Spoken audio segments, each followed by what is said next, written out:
se retrouve en direct de Gérardmer.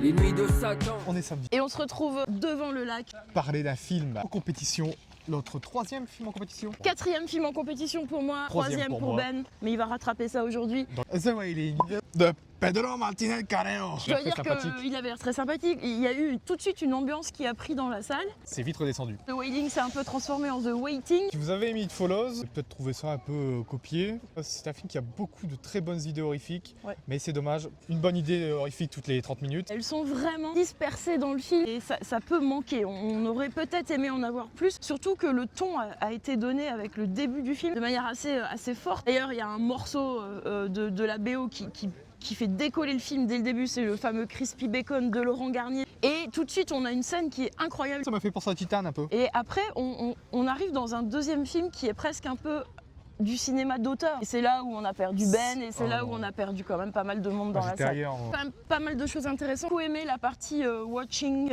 ça observe avec une caméra, on suit un peu, il y a un côté un peu inquisiteur. Je lui ai mis la moyenne, j'ai mis 2,5 sur 5. Je pense que c'est correct.